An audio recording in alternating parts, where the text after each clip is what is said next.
एक बहुत ही भोला सा आलसी लड़का था। वह कोई काम नहीं करता था, बस खाना खाता, घूमता और सोते रहता था। एक दिन उसे किसी ने बताया कि एक आश्रम है जहाँ पर कुछ नहीं करना पड़ता और हर दिन 2 समय का खाना और नाश्ता मिलता है। तुम वहाँ जाके रह सकते हो। उस आलसी लड़के ने सोचा कि यह तो बहुत ही बढ़िया बात है और वह उस आश्रम में जाकर रहने की सोचता है।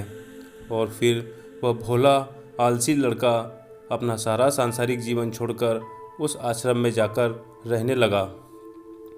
आश्रम में गुरुजी रहते थे। वह कुछ समय सबको प्रवचन देते। वह आलसी लड़का सुनता था, बाकी समय आराम करता था और फिर भर पेट खाना खाकर सो जाता था। ऐसे ही उस लड़के का दिन गुजरता गया। एक दिन उस आश्रम में कुछ भी नहीं बना। नाश्ते के समय नाश्ता नहीं मिला। उसने सोचा, नाश्ता नहीं मिला, भोजन तो मिलेगा। अब भोजन के समय भी उसे भोजन नहीं मिला। लड़का दौड़ के गुरुजी के पास गया और उसने पूछा कि आज भोजन क्यों नहीं बना। गुरुजी ने कहा कि बेटा, आज एकादशी है और जितने भी आश्रम के सदस्य हैं उनका उपवास है और तुम्हारा भी आज उपवास है। आज भोजन नहीं बनेगा। वह लड़का आलसी था और उसे भूख भी बहुत ज़्यादा लगती थी। उसने गुरुजी से बोला कि मैं उपवास नहीं रहूँगा, मुझे भूख लगी है, मैं खाना खाऊँगा। गुरुजी ने बोला, ठीक है, जाओ, भंडारे में से सामान लेकर के जाओ और आश्रम में नहीं, बाहर ले जा कर के मना लो। लेकिन याद रखना, भोजन बनाने के बाद सबसे पहले भोग भगवान को लगाना और फिर तुम प्रसाद पाना। वह लड़का बोला, ठीक है, और फिर अनाज लेकर नदी की ओर पहुंचा। भोजन पकाने लगा, तैयार हुआ। उसके बाद कहने लगा कि भगवान श्री राम, आइए, पधारिए, भोग लगाइए। अब जब उसे लगा कि भगवान तो आ नहीं रहे, तो फिर कहने लगा कि मुझे मालूम है आपको तो अच्छा खाने की आदत है। मैं अच्छा खाना बना नहीं पाया और मुझे अच्छा भोजन बनाने भी नहीं आता, लेकिन जो भी रूखा सूखा बना है आकर खा लीजिए। भगवान श्री राम उसकी सरलता पर बहुत ही प्रसन्न हुए और उस लड़के को दर्शन दे दिए। उसने देखा कि भगवान श्री राम आए हुए हैं और उनके साथ में माता सीता भी आई हुई हैं। लेकिन लड़के ने सिर्फ 2 लोगों के लिए ही भोजन बनाया था, एक अपने लिए और दूसरा भगवान के लिए।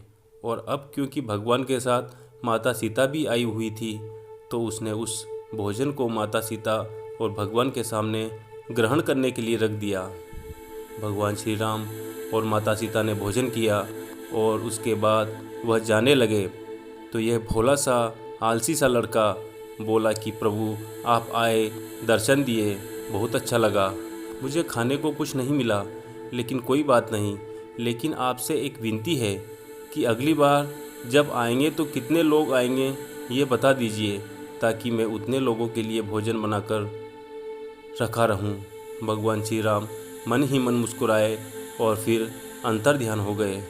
लड़का आश्रम गया, दिन बीतता गया और फिर एकादशी का दिन आया और इस बार उसने 3-4 लोगों के लिए अनाज लेकर के खाना बनाने के लिए नदी के किनारे पहुंचा और उसने बड़े प्रसन्नता से भोजन बनाया और इंतज़ार करने लगा कि प्रभु आइए और भोग लगाइए।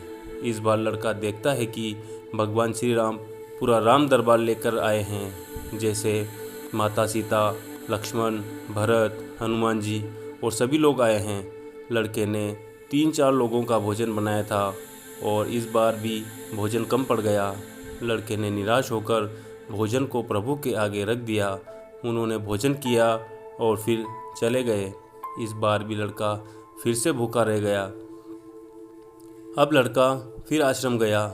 दिन बीतता गया और फिर एकादशी का दिन आया और इस बार गुरुजी से कहने लगा कि गुरुजी, मुझे इस बार थोड़ा ज़्यादा अनाज चाहिए।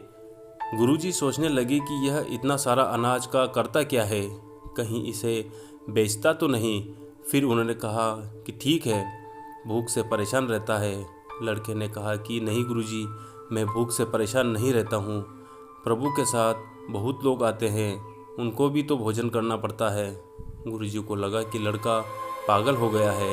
लेकिन गुरुजी ने सोचा कि चलो एक बार चलकर देखते ही है कि लड़का इस अनाज का करता क्या है।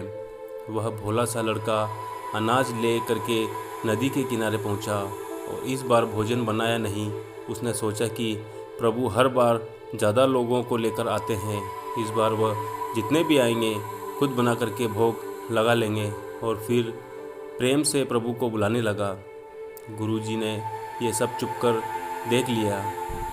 ये भोजन तो बनाया नहीं और प्रभु को बुला रहा है।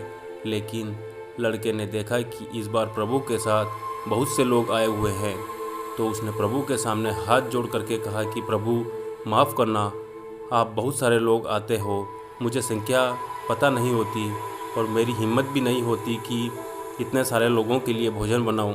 आप स्वयं आइए, बनाइए, खाइए और भोग लगाइए। प्रभु मुस्कुराते हैं और अपने साथ आए सभी लोगों के साथ मिल करके भोजन बनाते हैं। गुरुजी ये सब चुप करके देखते हैं और फिर लड़के के पास आकर के कहते हैं कि तुम ये कर क्या रहे हो। लड़का कहता है कि गुरुजी, आपको दिख नहीं रहा कि भगवान श्री राम पधार चुके हैं, माँ सीता आई हुई है, हनुमान जी आए हैं और भी सभी लोग आए हुए हैं, भोजन बन रहा है। गुरुजी ने बोला कि पागल हो गया है, मुझे तो कोई दिख नहीं रहा। लड़का गुस्सा हो गया और बोला, प्रभु आप ये क्या कर रहे हो? एक तो मुझे भूखा रखा है और गुरुजी को दर्शन नहीं दे रहे हो, जो मुझे पागल समझ रहे हैं। कृपा करके गुरुजी को दिख जाओ। भगवान बोले, नहीं, मैं इन्हें नहीं दिख सकता। लड़का बोला, क्यों नहीं दिख सकते? मेरे गुरुजी तो बहुत महान है, बहुत बड़े ज्ञानी हैं और ज्ञाता हैं। भगवान बोले, हाँ ज्ञानी और ज्ञाता होंगे, लेकिन तुम्हारी तरह सरल नहीं है। जो सरलता तुम में है वो तुम्हारे गुरुजी में नहीं। लड़के ने ये बात गुरुजी से कह दी कि भगवान श्री राम कह रहे हैं कि आप में सरलता नहीं है, आप मेरी तरह सरल नहीं हैं, इसलिए आपको नहीं दिख सकते। गुरुजी की आंखें नम हो गई और रोने लगे कि और बोले कि बिल्कुल सही कहा मैंने, मेरे अंदर तुम्हारे जितना सरलता नहीं है। और फिर माफ़ी मांगने लगे कि भगवान गुरुजी को भी दर्शन दिए। यह कहानी से हमें यह शिक्षा मिलती है कि जीवनता में सरलता से बढ़कर और कुछ नहीं है। अगर आप लोगों को यह कहानी अच्छी लगी है तो हमारे चैनल को सब्सक्राइब कीजिए और बेल आइकन को प्रेस कीजिए।